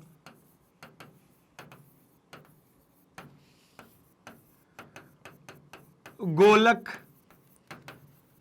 के पास क्षैतिज वेग होगा तथा इस पर गुरुत्वीय बल भी कार्यरत होगा। ठीक है, गुरुत्वीय बल भी कार्यरत होगा। गुरुत्वीय बल कहां होता है? तो हमेशा ऊर्ध्वाधर नीचे की तरफ लिखने की वजह से जरूरत नहीं है, लेकिन मैं लिख दे रहा हूं, है ना, ऊर्ध्वाधर नीचे की ओर। अतः क्या करना है भाई? अतः डोरी काटने पर, अतः डोरी काटने पर गोलक परवलयाकार पथ पर नीचे गिरेगा। आंसर समझ में आ गया भाई, है ना? क्या होगा? इसे परवलयाकार पथ पे होते हुए नीचे गिर जाएगा। क्लियर है? चलिए, तो ए और बी दोनों के ही आंसर अब आपको समझ में आ गए होंगे और आसान थे, है ना? इसमें कुछ मेरे को कैलकुलेशंस नहीं चाहिए थी, इसमें मेजरली सिर्फ और सिर्फ ये चाहिए था कि क्या हो रहा है, किस तरीके से होगा, है ना? तो मैं जैसा कि आपको बार बार दोहरा रहा हूं कि ये जो एनसीईआरटी क्वेश्चंस के सॉल्यूशंस हैं या एनसीईआरटी के जितने भी एक्सरसाइज क्वेश्चन है उसको इंपॉर्टेंट इसीलिए कहते हैं क्योंकि वो सभी कॉन्सेप्ट्स को टच करते हैं। आइए अगले क्वेश्चन पे आते हैं। अच्छा, इसका आंसर भी देख लेते हैं, है ना, क्योंकि सरल लोलक, है ना, सिंपल पेंडुलम अपनी चरम सीमा पर उसका वेग शून्य होता है, तो गेंद को उसकी चरम सीमा यानी स्थिति पर काट दिया जाए तो वह नीचे की ओर गिरेगी। उसी तरीके से यदि हम गेंद को उसकी मध्यमानी स्थिति मतलब मीन पोजीशन पर काट दें तो गेंद का पथ परवलयाकार होगा, जिसमें गेंद का वेग उसका क्षैतिज वेग ही होगा। चलिए आते क्वेश्चन नंबर 13 क्या कह रहे हैं भाई, तो ये कह रहे हैं किसी व्यक्ति की संगति 70 kg है, ठीक, वह एक गतिमान लिफ्ट तुला पर खड़ा है, ठीक है, 10 मीटर पर सेकेंड की एक समान चाल से लिफ्ट ऊपर जा रही है, 5 मीटर पर सेकेंड स्क्वायर के एक समान त्वरण से नीचे आ रही है, 5 मीटर पर सेकेंड स्क्वायर के एक समान त्वरण से ऊपर जा रही है, तो प्रत्येक प्रकरण में तुला के पैमाने का पाठ्यांक क्या होगा। और आखिरी है, यदि लिफ्ट की मशीन में खराबी आ जाए और वह गुरुत्व के प्रभाव में मुक्त रूप से नीचे गिरे तो पाठ्यांक क्या होगा। तो सबसे पहले शुरू करते हैं क्वेश्चन नंबर ए से, ठीक है। इसके लिए पहले तो हम एक लिफ्ट बना लेते हैं और उसके डायग्राम के जरिए थोड़ा सा समझने की कोशिश कर लेंगे। तो देखिए, ये मान लेता हूं वो लिफ्ट का बॉक्स, ठीक है, यहां पर एक वेइंग मशीन रख देता हूं मैं, ठीक है, जिसपे उस व्यक्ति को खड़े करा देंगे अपन। ये रही यहां पर कुछ पाठ्यांक लगी होगी, है ना, और यहां पर अब ये हो गया खड़े, ये लाल कलर का आदमी, क्या होगा। तो होना सिंपली इतनी सी बात है यहां पर कि भाई ये सबसे पहले क्वेश्चन के अकॉर्डिंग, ए क्वेश्चन के अकॉर्डिंगली मैं अगर सॉल्व करूं तो कह रहे 10 मीटर पर सेकेंड ये एक समान चाल से ऊपर जा रही, मतलब ये जो लिफ्ट है ये एक समान चाल से क्या हो रही है, ऊपर जा रही। अब एक समान चाल से जा रही है तो क्या होगा भाई, मुझे इसमें कोई एक्सीलरेशन, कोई त्वरण मिल रहा है क्या, नहीं मिल रहा है ना। देखिए, एक समान चाल मतलब क्या हो गया, अर्थात त्वरण जो मुझे मिलेगा वो कितना मिल जाएगा, शून्य। अब त्वरण शून्य मिल गया तो इसका जो वेट होगा वो अल्टीमेटली किसके बराबर होगा, वही mg के बराबर ही होगा। जो इसका वेट होगा वो किसके बराबर, mg। अच्छा, तो यहां पर अगर मैं लिखना चाहूं तो क्या मैं इस तरीके से लिख सकता हूं कि ये इस व्यक्ति का जो भी वेट है ना, mg इसके ऊपर नीचे की तरफ एक्ट कर रही है और ये इसके ऊपर लगा रहा है, जो लगा रहा है क्या, और रिएक्शन। तो ये जो मैं फोर्स लिख रहा हूं ये अल्टीमेटली क्या लिख लूं मैं, रिएक्शन ही लिख लेता हूं, मैं r लिख देता हूं, ठीक है ना। ये हो गई मेरी रिएक्शन, किसके बराबर होगी भाई, तो ये mg के बराबर, इसके वेट के बराबर। अब v वेलोसिटी इसमें 10 मीटर पर सेकेंड दे रहा है, लेकिन इसका कोई लेन देन मेरे को नहीं आएगा। ये 70 kg का है और लिफ्ट जो है ऊपर की तरफ चल रही है, ठीक है, तो इस पे ग्रेविटी जो g है ये हमेशा किधर की तरफ लगता है, नीचे की तरफ। तो इसकी वैल्यू भी उठा करके रख देते हैं 9.8, यानी आंसर कितना हो जाएगा भाई, तो इन दोनों का प्रोडक्ट निकाल दीजिए एंड ये हो जाएगा 7 से अगर करेंगे 676.0, तो 676 के आसपास, 76 हो जाएगा, नहीं 86 ना, 686.0, ठीक है, इतना रिएक्शन हो गया इसके ऊपर, ठीक। मतलब ये जो व्यक्ति है एक समान चाल से चलने के कारण त्वरण जो हो गया इसका हो गया शून्य, मतलब r mg के बराबर होगा, यानी ये 10 मीटर पर सेकेंड का जो डेटा है इससे मुझे कोई इंपैक्ट नहीं होगा। नेक्स्ट की बात करता हूं, बी कंडीशन में कह रहे हैं 5 मीटर पर सेकेंड स्क्वायर के एक समान त्वरण से नीचे जा रही है। अब देखिए यहां पे इन्होंने कह दिया ना एक समान त्वरण से नीचे जा रही है, मतलब यह है कि ये जो लिफ्ट है ये किधर जा रही है, ये नीचे जा रही है। मतलब मुझे कंबाइनली अगर बात करूं तो इसका जो रिएक्शन जो मिलेगा सेकेंड केस के लिए वो कितना मिलेगा भाई, तो नीचे की तरफ ये r जो है वो किसके किसके बराबर होगा, ये mg, और ये लिफ्ट नीचे जा रही है मतलब ma, यानी ये हो जाएगा दोनों ही mg, ठीक है, और ये इसी के डायरेक्शन में अगर जाएगी इसका मतलब क्या हो जाएगा, माइनस ऑफ ma, मतलब m को कॉमन कर लीजिए, ये मिल जाएगा g माइनस a, दोनों इधर ही मिल रहा है, ठीक है। तो ये अल्टीमेटली मेरे को समझ में आता है कि r इक्वल्स टू कितना हो गया, m की वैल्यू है मेरे पास 70, g की वैल्यू है 9.8 और a की वैल्यू इन्होंने कहा 5 मीटर पर सेकेंड स्क्वायर से, तो ये हो गया 5, माइनस कर दीजिए 70 इंटू 4.8, ये कितना हो जाएगा भाई, 8 7 जा 56, है ना, 8 7 जा 56, 5 और 7 से कीजिए 28, 28 और 5 कितना हो जाएगा, तो ये 33, एक जीरो यहां पे लग जाएगा, यानी ये जो रिएक्शन मुझे मिल गया वो मिल गया 336। ठीक है, ये भी न्यूटन, ये भी न्यूटन। अब मैं बात करता हूं सी की। ठीक है, अब सी की बात करते, सी में कह रहे हैं 5 मीटर पर सेकेंड स्क्वायर के एक समान त्वरण से ऊपर जा रही है। अब लिफ्ट किधर जाने शुरू हो गई, ये लिफ्ट अब ऊपर जाने शुरू हो गई, ये ऊपर जाने शुरू हो गई। तो इस कंडीशन में अगर रिएक्शन लिखूंगा तो कितना होगा भाई, reaction simply mg plus ma। अगर मैं इसमें से कॉमन करता हूं तो m को कॉमन कर दीजिए, g प्लस a। अब यहां पर m की वैल्यू रखिए तो 70, g की वैल्यू 9.8 प्लस a की वैल्यू तो प्लस 5। अब 9.8 प्लस 5 तो 14.8 हो जाएगा, यानी 7 इंटू 14.8। फिर से वही प्रोडक्ट निकाल लीजिए, प्रोडक्ट कितना आ जाएगा भाई, तो ये आ जाएगा 36.0 है ना, ये 70 है। ठीक, तो ये आ गया 1036 न्यूटन। आई होप ये पूरी बातें समझ में आई है। अगर ये रिएक्शन के लिए जो इक्वेशन होती है, ये अगर आपको अभी तक नहीं बन पा रही है या फिर नहीं समझ में आ रहा है, तो मैं एक बार इसके लिए भी इक्वेशन लिख करके आपको समझा देता हूं। देखिए, ये अल्टीमेटली लिखी जाती है, जैसे इसके लिए इक्वेशन लिखेंगे तो ये R माइनस ma ये बराबर होता है mg के। अगर ऊपर जाते समय के लिए लिखेंगे तो आप क्या लिखेंगे भाई, तो ये लिखेंगे R minus ma, sorry R plus ma, ये बराबर हो जाएगा mg के। ठीक है, तो ये मुझे जब R के इधर साइड में भेजेंगे तो ये मुझे, ये हो गया मेरा C के लिए और ये हो गया मेरा B के, ये दोनों इक्वेशंस। ठीक है, आइए यहां पे ये बात अगर समझ में आई है तो मैं बढ़ता हूं आखिरी D पर। यदि लिफ्ट की मशीन में खराबी आ जाए और वह गुरुत्वीय प्रभाव में मुक्त रूप से नीचे गिरने लगे, तो इसका आंसर यहीं पे कर देता हूं D का। ये लिफ्ट क्या हो गई भाई, ये लिफ्ट में खराबी आ गई, यूं कहूं तो ये लिफ्ट टूट गई, अब नीचे गिरने लगी। तो गुरुत्व के अधीन, अब नीचे गिरेगी तो किसके अधीन गिरेगी, गुरुत्व के अधीन। गुरुत्व के अधीन गिरते हुए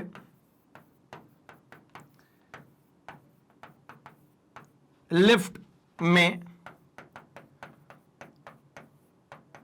व्यक्ति का भार, ठीक है, व्यक्ति का भार लिखो या रिएक्शन या फोर्स, है ना, शून्य हो जाएगा। ये किस कंडीशन से भाई, तो ये कंडीशन होगी ना फ्री फॉल वाली। जब किसी ऑब्जेक्ट को मुक्त रूप से गिराया जाता है तो उसका वेट जो होता है वो कितना हो जाता है, जीरो। कोई रिएक्शन ही नहीं लग रहा ना, कहीं पर भी कोई रिएक्शन लग ही नहीं रहा, तो मतलब जीरो। आखिरी का आंसर मिल गया जीरो। चलिए, तो आपके ये चारों के चारों क्वेश्चन के आंसर मिल चुके हैं। ठीक है, बढ़े अपन अगले क्वेश्चन पे। अगेन देखिए, अगले क्वेश्चन पे आता हूं मैं। अगला क्वेश्चन कह रहे हैं कि चित्र 5.16 में 4 kg संगति के किसी पिंड का स्थिति समय ग्राफ दिया गया। ये स्थिति समय ग्राफ है ना। यहां पर क्या है भाई, ये स्थिति है, कैसे पता लगा, ये मीटर में है और ये टाइम सेकंड में, मतलब ये टाइम है, समय है। अब इसमें कुछ कंडीशंस, कुछ बातें की गई है, जरा इनके ऊपर ध्यान देंगे और इससे संबंधित आंसर्स को करेंगे। देखिए, ये आपको बहुत ही आसान सा दिख रहा होगा, क्योंकि भैया एक ग्राफ है। इस ग्राफ में मुझे कुछ बातें समझ में आती हैं, जरा मैं पहले वो एलैबोरेट कर दूं आपको, फिर अपन इसके ऊपर आएंगे। हमने स्थिति समय ग्राफ में यह समझा था कि भाई ये देखिए, ये आपको ये जो लाइन दिख रही है ये स्ट्रेट आ रही है, मतलब यहां से यहां तक की अगर बात करूं तो कुछ भी विस्थापन आपको देखने को नहीं मिल रहा। यहां से आपको विस्थापन देखने को मिलना शुरू हुआ, वो कहां तक भाई, ए पोजीशन तक, मतलब शुरू की 4 सेकेंड में यह विस्थापित हुई है, ऑब्वियसली 4 सेकेंड में विस्थापित हुई है। और स्ट्रेट लाइन मिल रहा है, मतलब क्या, तो ये एक समान रूप से, ये अल्टीमेटली क्या हो जाएगा, एक समान वेग या एक समान चाल होगी ये, जब ये 4 सेकंड, 0 से 4 सेकंड तक एक समान से, क्यों, क्योंकि स्ट्रेट लाइन मिल रही है। इसके बाद मुझे समझ में आता है कि ए पोजीशन के बाद ये बिल्कुल कैसी होगी, पैरेलल हो गई, किसकी, एक्स अक्ष के। अगर ये एक्स अक्ष के पैरेलल हो गई, इसका मतलब क्या हो गया, तो ये वस्तु फिर से किस में आ गई, विराम में आ गई। मतलब क्या समझ में आया कि भाई ए के बाद फिर भी कैसा रखी हुई है, ए के बाद फिर से वो विराम में रखी हुई है। आइए जरा क्वेश्चन पे आते हैं। क्वेश्चन कह रहे t is less than 0, t is greater than 4 second and t greater than 0 and less than 4 second के लिए पिंड पर आरोपित बल क्या है? चलिए एक एक करके मैं बात करता हूं। ए, इसका मॉडल आंसर भी आपको शो कर दूंगा, बट एक एक करके मैं बात करता हूं। t लेस देन 0, आप स्वयं से बताइए। t लेस देन 0 यानी हम बात करें इसकी, ये हम इसकी बात करें इतने दूर की। t लेस देन 0 का मतलब ये रहा। अब t लेस देन 0 पे आपको क्या दिख रहा है भाई? आपको ऊर्ध्वाधर अक्ष में, इधर ऊर्ध्वाधर अक्ष में कुछ दिख रहा है क्या? इधर कुछ दिख रहा है क्या? नहीं दिख रहा। मतलब आपको समझ में आ रहा है कि भैया ये स्ट्रेट लाइन बिल्कुल सीधी सरल रेखा है एक्स एक्सिस पे, वाई एक्सिस में कुछ नहीं मिल रहा, मतलब इसकी कोई पोजीशन में चेंज नहीं हो रहा है। t इज लेस देन 0, मतलब t जब 0 से छोटा है तब विरामावस्था में है। क्या है ये? विरामावस्था में। अगर पिंड विरामावस्था में है अर्थात उस पर कोई भी बल कार्यरत नहीं है, अर्थात नेट फोर्स, कुल बल का मान शून्य है। क्यों नेट फोर्स की बात कर रहा हूं, फोर्स क्यों नहीं? तो भाई हो सकता है कोई फोर्स लग रहा हो जो मोशन कॉज नहीं कर रहा हो। हमने ये भी तो देखा था कि हम हर फोर्स को लगा करके मोशन कॉज नहीं कर सकते।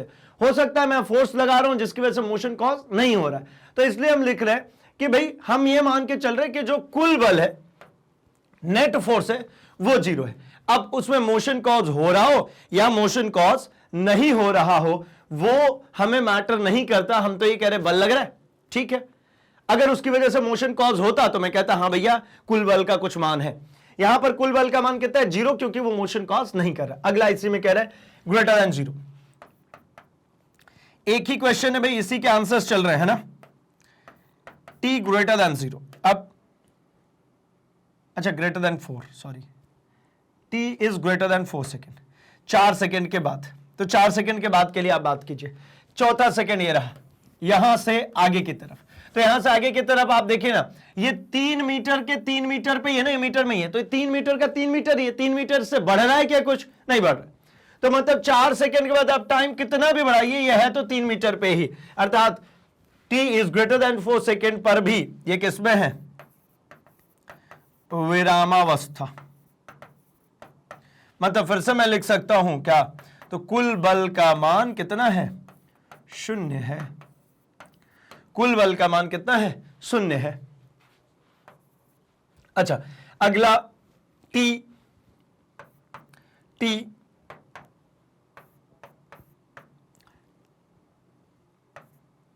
Less than 4 second and greater than 0, यानी ये 0 से बड़ा और 4 से छोटा, तो यही सेगमेंट आएगा।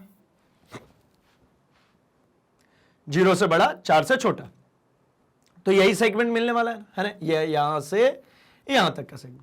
अगर ये सेगमेंट मिलने वाला है तो आपको यहां से यहां तक में क्या दिख रहा है? तो ये भैया यहां से यहां तक में ये चल रहा है ना, ये एक समान वेग से चल रहा है, ठीक है। तो एक समान वेग से गतिमान है। क्या है?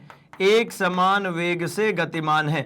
और अगर कोई कहे कि वेग बता भी दो, तो वेग कैसे बताएंगे भाई? तो हमेशा हमको पता है क्या? y upon x। अब y एक्सिस पे ये इसकी वैल्यू कितनी होगी? इसकी वैल्यू होगी 3 यूनिट। ये कितना है? 3 है ना, तो ये 3 यूनिट। और ये कितना है? 4, तो ये वैल्यू 4 हो गई। तो मतलब वो 3 और ये क्या है? 4। तो क्या मिलेगा मुझे भाई? तो यहां पर मुझे मिल जाएगा इसका स्लोप, इसका ढाल जो है वही तो वेग है ना। इसका जो ढाल है समय और इसका ग्राफ का ढाल हमेशा इसी तरीके से निकालते हैं ना, y axis upon x axis. पिछले चैप्टर्स में खूब किया। तो यहां पर y एक्सिस पे कौन है? वे y एक्सिस पे आपको दिख रहा विस्थापन है, स्थिति है। नीचे कौन है भैया? समय। तो ये क्या हो जाएगा? ये हो जाएगा आपका वेग। मतलब ये आपको जो मिलने वाला वो मिलने वाला वेग कितना मिलेगा भाई? तो आप कहेंगे 3/4। 3/4 का मतलब कितना होता है? 3/4 की अगर बात करते हैं तो ये अल्टीमेटली मेरे को मिल जाएगा 0.75, है ना। 3/4 का मतलब तो यही होता है ना, 0.75 डिवाइड कर लीजिए, सेम आना है ना। 0.75 मीटर पर सेकेंड। क्यों मीटर पर सेकेंड? क्योंकि ये वेग का मान है। ये वेलोसिटी है।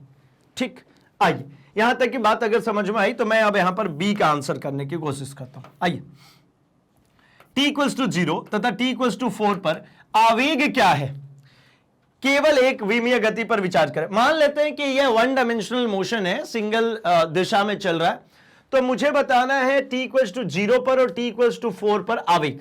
तो आवेग क्या होता है भाई?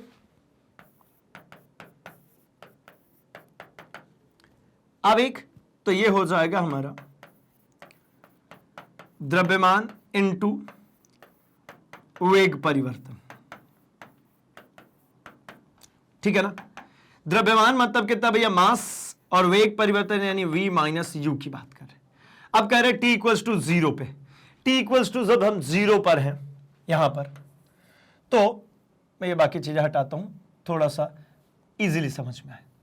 t इक्वल्स टू 0 पर यहां पर हूं मैं, तो t इक्वल्स टू 0 के पूर्व ये किस में रखी हुई है ऑब्जेक्ट? तो ये रखी हुई है विराम में।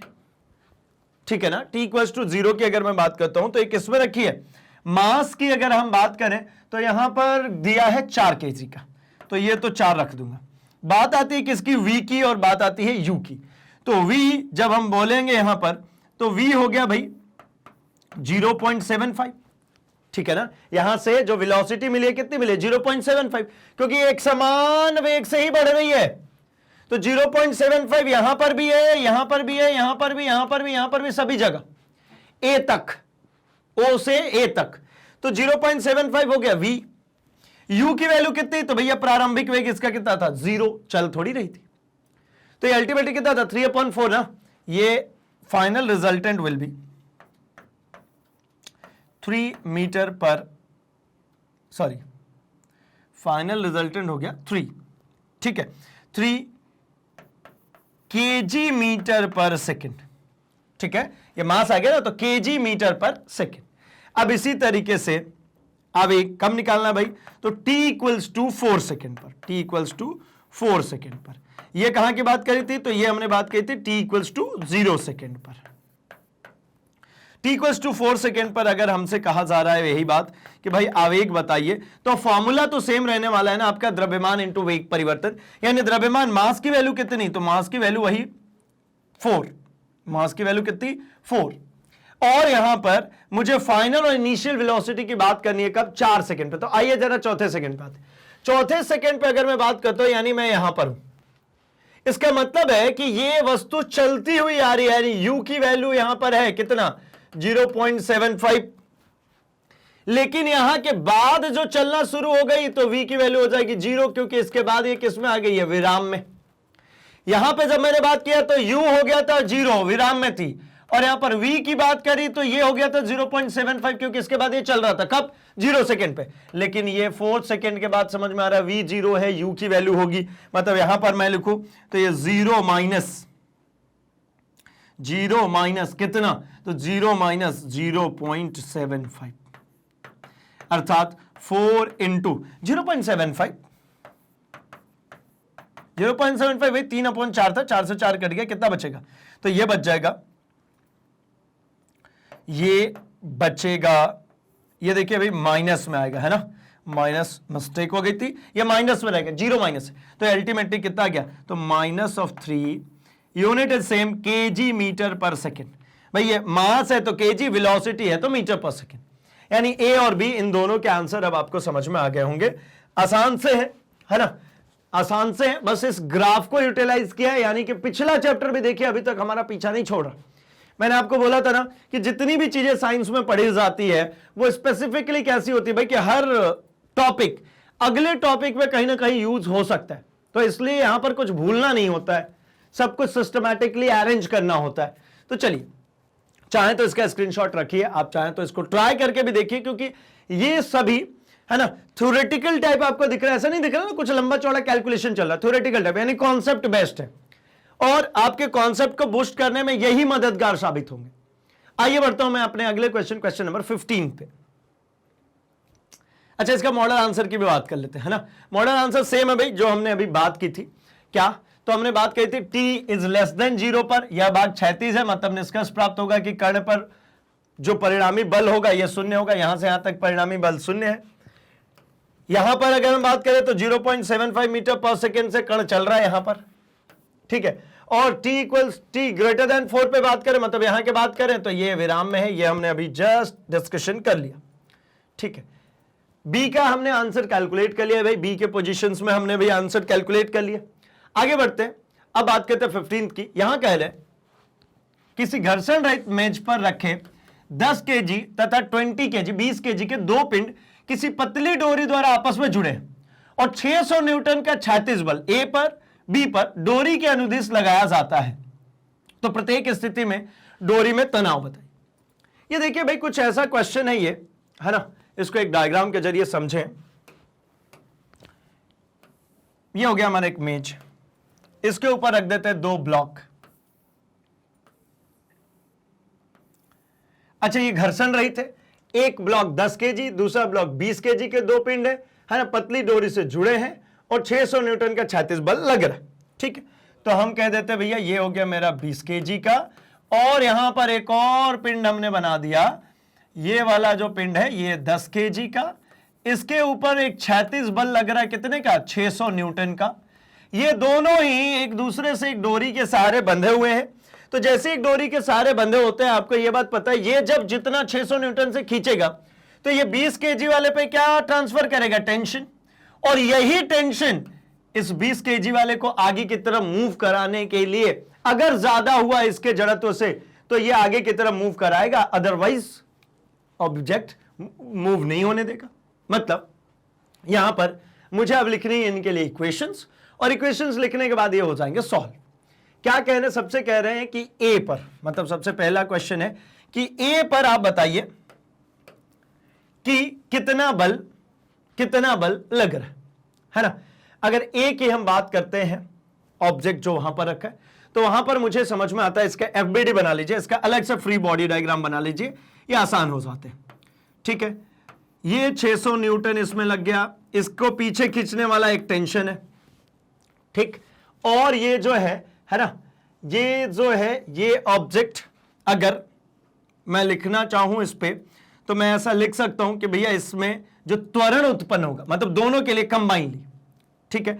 तो त्वरण के लिए एक फॉर्म है, त्वरण अगर आपको कहीं पर भी निकालना होता है तो आप ऐसा लिखिएगा, बल बराबर द्रव्यमान इंटू त्वरण। अब त्वरण बराबर क्या हो जाएगा भाई, तो सेम बल बटा में द्रव्यमान। अब यहां पर बल जो F फोर्स लगेगा वो टोटल फोर्स अपॉन में total mass, total force upon total mass, total mass मतलब यहां पर दो मासेस है, m1 प्लस m2। फोर्स तो एक ही है, कितने का भाई, तो 600 न्यूटन का फोर्स है। मासेस कितने हैं, तो आपके पास एक 20 का है और एक 10 का है, यानी 600 अपॉन में 30, यानी 20 मीटर पर सेकेंड स्क्वायर का आपको क्या मिल गया, एक्सीलरेशन। यानी ये जो त्वरण मिला ये 20 मीटर पर सेकेंड स्क्वायर का हुआ। ये जो मैंने फॉर्म लिखा हुआ है यहां पर, जो ये मैं फॉर्मूला लिख रहा हूं, ये फॉर्मूला भाई एग्जैक्टली हमने चैप्टर के अंदर पढ़ा हुआ है, ठीक है। 3 मासेस होते तो 3 मासेस को ऐड कर देते। अब यहां पर एफबीडी लगा करके हम बात कर सकते हैं। क्या करेंगे भाई, तो पहले के लिए इक्वेशन लिखते हैं। क्या लिखूं, तो मुझे ये एक बात समझ में आ रही है कि 600 न्यूटन का फोर्स आगे की तरफ इसको खींच रहा है और टी टेंशन इसको क्या कर रहा है, पीछे की तरफ खींच रहा है, ठीक है। ये बराबर किसके होगा, तो ये बराबर हो जाएगा M1A के, ठीक है। ये किसके बराबर हो जाएगा, M1A के। M1A मतलब क्या, ये जो है ऑब्जेक्ट इधर की तरफ बढ़ रहा है A एक्सीलरेशन से।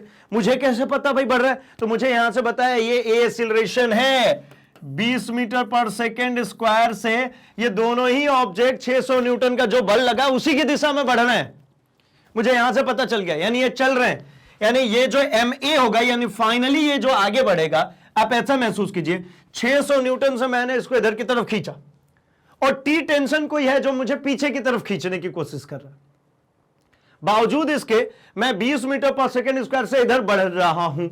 यानी जो फाइनल रिजल्टेंट होगा, यानी M1A जो होगा, M1A मतलब क्या, फोर्स जो आगे की तरफ फॉरवर्ड डायरेक्शन में जो लग रहा है वो कितना होगा, तो लगाया गया मेरा 600 न्यूटन का फोर्स, इसमें से टेंशन को माइनस कर देता हूं। एक नॉर्मल सी केस समझा देता हूं पहले। मान लीजिए मैं कहता हूं इधर की दिशा में कि मैंने 200 न्यूटन का फोर्स लगाया और कोई है जो 50 न्यूटन का मुझे फोर्स क्या कर रहा है, पीछे की तरफ खींच रहा है, तो ये ऑब्जेक्ट इधर जाएगी और कितने से जाएगी, तो आप कहोगे कि भैया ये 200 माइनस 50 न्यूटन यानी 150 न्यूटन के कारण ये ऑब्जेक्ट आगे की तरफ बढ़ेगी। मैं वही तो कह रहा हूं, ये वही 150 न्यूटन है ना, ये जो ऑब्जेक्ट इधर की तरफ बढ़ रहा है यही है मेरा M1A। ये 200 क्या है भाई, तो ये अप्लाइड फोर्स है, माइनस ये क्या है, तो ये 50 न्यूटन टेंशन था जो पीछे खींच रहा था। अभी बात समझ में आ गई। चलिए तो हम आप आते हैं क्वेश्चन के ऊपर, और हमेशा जनरल व्यूज ध्यान में रखिए क्योंकि जनरल व्यूज याद नहीं करने पड़ते, वो हमारे दैनिक जीवन में दिखते रहते हैं, उसके अकॉर्डिंगली समझ में आ जाता है। अब बात समझ में आ रही होगी, 600 न्यूटन इधर खींचा है, टी टेंशन इधर खींचा है, लेकिन ऑब्जेक्ट चल इधर ही रही है, तो मतलब M1A के बराबर हो गई। यानी ये एक काम करता हूं, चलिए ऐसा नहीं लिखता, मैं ऐसा लिखता हूं, F minus T is equals to, जो ये ऑब्जेक्ट इधर की तरफ मूव कर रही है वो, यानी F1 कह देता हूं। अब ठीक है, तो F माइनस टी यानी कुल बल 600 था, टी टेंशन लग रहा है, F1 का मतलब क्या हो जाएगा, तो M1A कहूंगा मैं। अब अगर इसमें बात करूं तो 600 minus T is equals to M1A की वैल्यू कैसे निकालेंगे, तो मास इसका कितना है, पहला वाला ऑब्जेक्ट उधर रखा है 10 किलो, तो ये हो गया 10 इंटू 20, एक्सीलरेशन 20 निकाल चुका हूं, ये हो गया 600 माइनस इधर ले आ देता हूं, 20 से अगर करेंगे तो कितना हो जाएगा 200 इज इक्वल्स टू हो गया टेंशन, यानी मुझे फाइनली जो टेंशन मिल गई वो कितनी मिल गई, 400 न्यूटन। कितनी मिल गई, 400 न्यूटन, यानी 400 न्यूटन के कारण ये जो ऑब्जेक्ट है, पहला वाला जो ऑब्जेक्ट है उस पर 400 न्यूटन का फोर्स लग रहा है।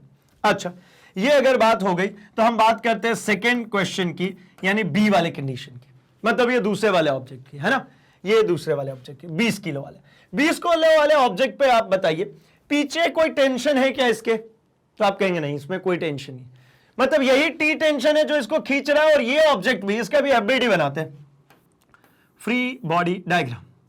ये ऑब्जेक्ट के ऊपर टी टेंशन इधर की तरफ लग रहा है, जिसकी वैल्यू भी आ चुकी है, कितना भाई, तो 400 न्यूटन इधर की तरफ लग रहा है, और ये ऑब्जेक्ट कितने का है, तो ये ऑब्जेक्ट है 20 kg का।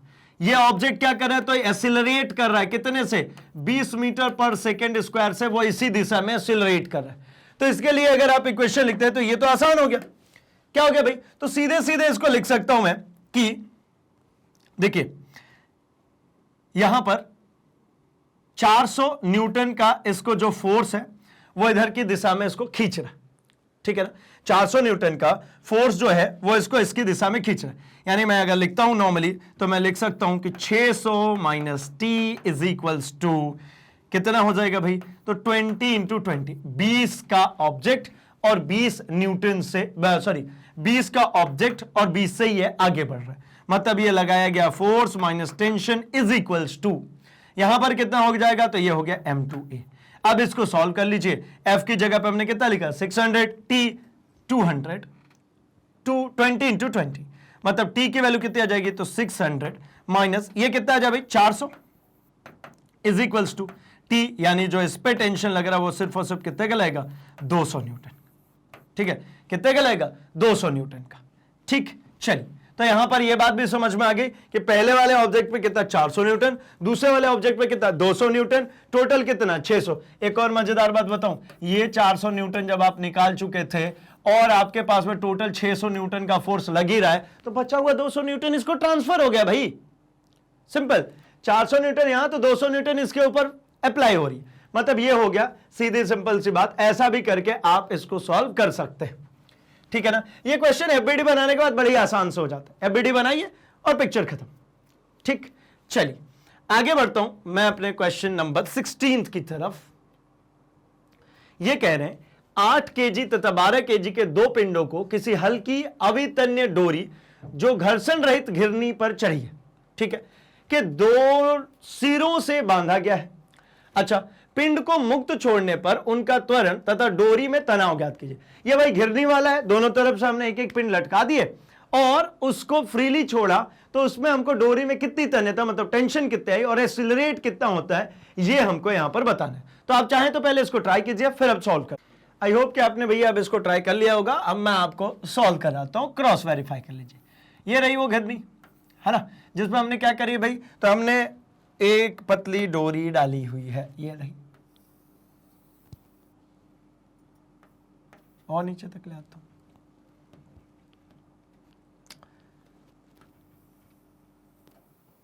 ये आ गई। और देखिए अब दो ऑब्जेक्ट्स की बात कर रहा था ना, एक 12 केजी का, तो ये रहा वो 12 केजी वाला, और यहां कहीं पे मैं बना देता हूं ये दूसरा ऑब्जेक्ट है ना, इसको कितना कहा गया भाई 8 केजी, मतलब ये हो गया 12 केजी और ये 8 केजी।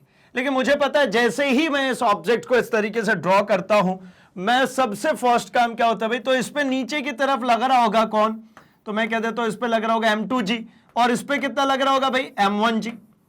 यहीं पर वैल्यू रख देता हूं मैं कि भाई M1 की वैल्यू 8 kg है और M2 की वैल्यू जो है वो 12 kg है। ठीक, अब क्या होगा, तो जब इसको M2G नीचे खींचेगा तो इसमें एक टेंशन भी आएगी भाई T ऊपर की तरफ, और इसमें M1G नीचे खींचेगा तो इसमें भी टेंशन आएगा, ये भी T ऊपर की तरफ। दोनों ही टेंशन जो होते हैं वो सेम होने हैं, ठीक है ना, जो टेंशन आएंगे वो कैसे आएंगे, सेम आएंगे। अब इसमें एक बात और समझ में आती है कि ये जो घिरनी है ये चल भी रही है, ठीक है, मुक्त रूप से छोड़ने पर उनकी त्वरण तथा डोरी में तनाव ज्ञात करना, मतलब टेंशन भी ज्ञात करना है, और ये चल रही है मतलब ये एक्सीलरेशन भी। अर्थात एक बात समझिए, ये जो ऑब्जेक्ट है ये M2A नीचे की तरफ, और यहां पर अगर मैं बात करता हूं तो यहां पर आपको M1A से ऊपर की तरफ ये ऑब्जेक्ट चलती हुई दिखेगी। ये ऑब्जेक्ट जो है ये ऊपर की तरफ चलेगा ना, ये एक्सीलरेशन के साथ में कौन M1, और ये नीचे की तरफ चलेगा मतलब M2A। अब अगर इनकी FBD बना लेंगे आप तो और आसान लगना शुरू हो जाएगा। क्या करूं भाई, तो देखिए सबसे पहले ऑब्जेक्ट की बात करता हूं। इस ऑब्जेक्ट पे आपको अगर फ्री बॉडी डायग्राम बनाते हैं तो क्या मिलेगा, नीचे की तरफ आपको मिल गया M1G, ये ऊपर की तरफ इसमें लग रहा है टेंशन T, और ये ऊपर की ही तरफ ये ऑब्जेक्ट चल रहा है कौन भाई M1A। तो ये दोनों एक ही तरफ और ये उसके अपोजिट, ठीक है। तो क्या लिखेंगे भाई, तो सिंपल सी बात है, यहां पर आप लिख लेंगे कि M1A जो मुझे मिलेगा वो टेंशन किधर ज्यादा है, मतलब T माइनस M1G के बराबर मिलेगा। भाई ये टेंशन जो खिंचाव है ये ऊपर वाला ये ज्यादा है ना, ये M1G कम है, ठीक है। जैसे मैं इसको अब आपको फिर से एक नॉर्मल एग्जांपल के जरिए समझाता हूं। मान लीजिए ऊपर की तरफ कोई 15 न्यूटन का फोर्स लगा रहा है, और किसी ने कहा कि भैया नीचे की तरफ जो फोर्स लग रहा है वो लग रहा है 5 न्यूटन का, तो आप क्या कहोगे, ये ऊपर जाने वाला जो फोर्स होगा वो कितना होगा, तो आप यही कहोगे ना, ये वाला जो फोर्स होगा ये हो जाएगा मेरा 10 न्यूटन का, या यूं कहिए तो इसी को आप कहेंगे ना कि 15 न्यूटन ऊपर माइनस 5 न्यूटन नीचे इज इक्वल्स टू F। तो मैं भी तो ही लिख रहा हूं, ये F जो ऊपर की तरफ जा रहा है ये कितना, तो नीचे जो लग रहा है M1G ये कम है, टेंशन वाला ज्यादा है, तो टेंशन माइनस M1G। FBD में इसको सीखा भी हमने, अभी भी मैंने आपको एक बार दोबारा से भी एक्सप्लेन कर दिया, तो कोई कंफ्यूजन नहीं आनी, ये हो गया। अब जरा इसकी वैल्यू रखिए, तो M1 की वैल्यू आपके पास है क्या, M1 की वैल्यू है आपके पास में कितना है भाई, तो 8A is equals to T minus M1G। M1G का मतलब फिर से वही हो गया क्या भाई, तो 8 इंटू G की वैल्यू रख ही देता हूं मैं, है ना, G की वैल्यू कितनी होती है 9.8, यानी ये मुझे मिल गया 8A is equals to T minus 9.8 के साथ में अपन कर लेते हैं इसको मल्टीप्लाई, तो 8 जा कितना हो गया, 8 जा हो गया ये 64 6, और ये 72 और 6 78, मतलब हो गया 78.4। ये इसको इक्वेशन नंबर फर्स्ट मान लेते हैं। अच्छा ऐसा करके करूंगा क्या मैं, तो ऐसा करके मैं सिंपल सी बात समझना चाहता हूं कि देखिए T और A के बीच में एक इक्वेशन आ गई, दूसरे ऑब्जेक्ट की भी FBD बनाऊंगा, वहां से भी T और A के बीच में मेरे पास इक्वेशन आ जाएगी, दो इक्वेशन दो वेरिएबल, सॉल्व हो जाएगा, ठीक है। रैखिक समीकरण दो चर वाले आपने पिछली साल मतलब क्लास 10th में ही पढ़े, x और y की वैल्यू निकालनी होती थी, दो इक्वेशन बनाते थे, सॉल्व करते थे, x और y की वैल्यू आ जाती थी। वैसे ही मैं यहां पर काम कर रहा हूं, मैं अब दूसरे ऑब्जेक्ट की FBD बनाता हूं।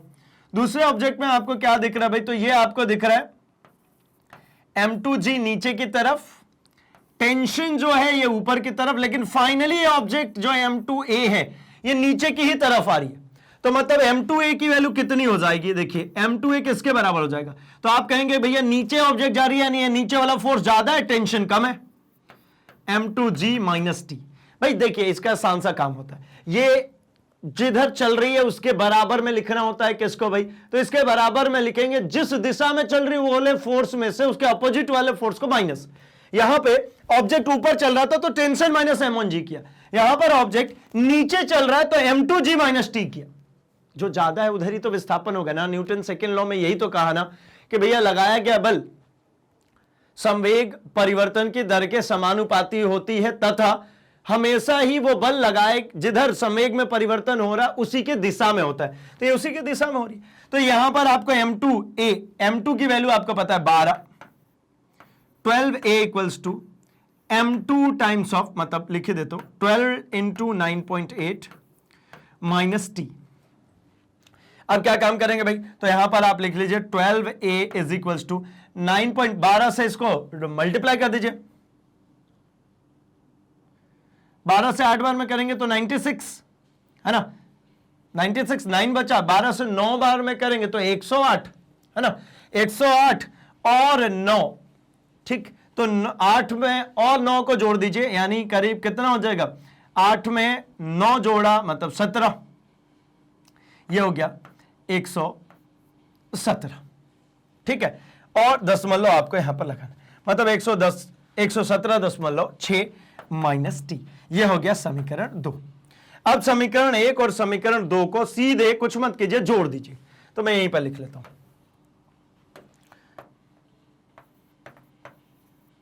समीकरण 1 तथा 2 को जोड़ने पर, क्यों जोड़ने पर भाई, क्योंकि देखिए ना यहां से मुझे टी का साइन उल्टा दिख रहा है तो कट जाएगा, इसलिए जोड़ने पर लिख दे रहा हूं।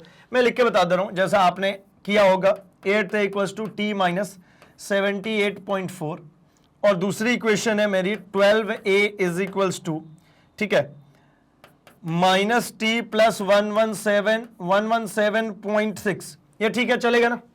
ये टी माइनस वाले को पहले लिख दिया ताकि आपको बड़ा आसान दिखे, जोड़ना था ना, ये टी से टी क्या हो जाएगा, ये वाले कट गए।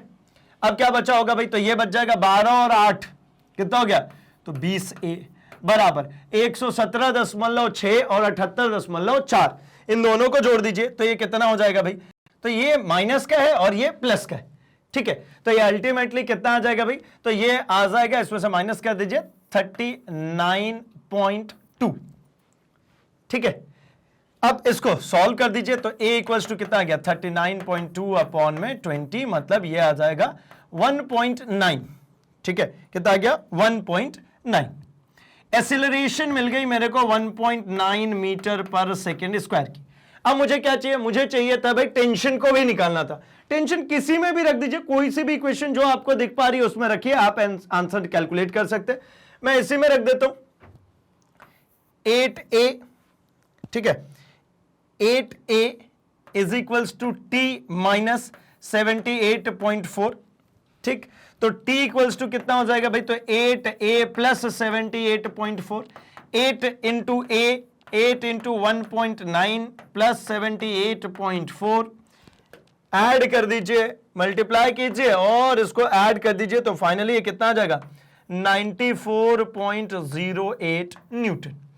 भाई टेंशन होगा तो ये न्यूटन में होगा, एक्सीलरेशन होगा तो मीटर पर सेकेंड स्क्वायर में होगा। ये मिल गया हमें फाइनल कैलकुलेशन, ठीक। सबसे बढ़िया तरीका इसका यही होता है, क्या, एफबीडी बनाइए, आपको इक्वेशन मिल जाएगी, इक्वेशन को सॉल्व किया, आंसर मिल गया, ठीक है। चलिए, तो आई होप कि आपको ये क्वेश्चन भी समझ में आ गया। मैं बढ़ूंगा अपने अगले क्वेश्चन पे, क्वेश्चन नंबर 17 पे। 17 कह रहे हैं, प्रयोगशाला में निर्देश फ्रेम में कोई नाभिक विराम में है, यदि यह नाभिक दो छोटे नाभिक में विघटित हो जाता है तो दर्शाइए कि उत्पाद विपरीत दिशाओं में गति करेंगे। कहने का इनका सिंपल सा मतलब यह है कि एक नाभिक है और ये नाभिक अगले क्षण टूट करके अलग अलग हो गए, तो आपको यह बताना है कि ये इधर चलेगा तो ये इधर चलेगा, मतलब दोनों विपरीत दिशाओं में चलेंगे। ये ऊपर नीचे नहीं बनाता हूं, नहीं तो आपको ग्रेविटी और ये वो भी दिमाग में आने लगेगा, मैं ऐसा बनाता हूं। ये दोनों नाभिक जब टूट गए तो दोनों अलग अलग दिशाओं में चलेंगे, इसको प्रूफ करना है। तो इसका प्रूफ देखिए बड़ा ही आसान सा है। मैं कहता हूं नाभिक के टूटने के पहले का कुल संवेग बराबर होगा नाभिक के टूटने के बाद के कुल संवेग के। ये कहां से लिख रहे हैं भाई, संवेग संरक्षण के सिद्धांत पे, ठीक है। मतलब देखिए संवेग संरक्षण का सिद्धांत वाला भी जो कॉन्सेप्ट है वो भी नहीं छोड़ा है यहां पर, वो भी आ गया। यानी संवेग संरक्षण का सिद्धांत से कहते हैं कि पहले मतलब टूटने के पहले का कुल संवेग, टूटने के बाद का कुल संवेग हमेशा संरक्षित रहेगा। तो मैं कहता हूं टूटने के पहले ये जो नाभिक था, ये कह लेता हूं मैं कि भाई ये होगा मेरा mv, और टूटने के बाद ये दो नाभिक बट गए, एक m1 और एक हो गया m2। ये चलने लग गया भैया किसी भी वेलोसिटी से, है ना। तो इसको मैं कह लेता हूं v2 और इसकी वेलोसिटी मान लेता हूं मैं v1। तो मैं कहता हूं नाभिक के टूटने के बाद का कुल संवेग क्या, m1 v1 plus m2 v2। आप चाहे तो इसको u से भी डिनोट करके रख सकते। यही हमने देखा है भाई कि कुल संवेग पहले का और कुल संवेग बाद का। संवेग बराबर क्या होता है भाई, तो संवेग बराबर हमने देखा है क्या होता है, द्रव्यमान इंटू वेग, यानी P is equals to mv। यही लिख रहा हूं मैं। तो टूटने के पूर्व की अगर मैं बात करें तो यहां पर नाभिक किस में रखा है भाई, शुरू में विराम में। विराम में मतलब इस u की वैल्यू कितनी हो जाएगी, 0, तो यह हो जाएगा m इंटू 0। इसके बाद की टूट करके कुछ ना कुछ वेग से ये क्या कह रहे हैं, विघटित हो जाता है। तो दर्शाइए कि दोनों को अलग दिशाओं में गति करना चाहिए। तो m1 v1 plus m2 v2, ये 0 हो गया, मतलब 0 इक्वल्स टू मैं लिखूंगा क्या, m1 v1 plus m2 v2। जरा इसकी अगली लाइन देखेंगे तो आप क्या लिखेंगे भाई, आप यही तो लिखेंगे, m1 v1 को यहीं छोड़िए तो ये इधर जाकर के हो जाएगा नेगेटिव ऑफ m2 v2। ये एक इक्वल टू के इधर आएगा तो क्या बनेगा, नेगेटिव। मतलब मैं क्या लिख सकता हूं, तो मैं सिंपली ये लिख सकता हूं कि नेगेटिव चिन्ह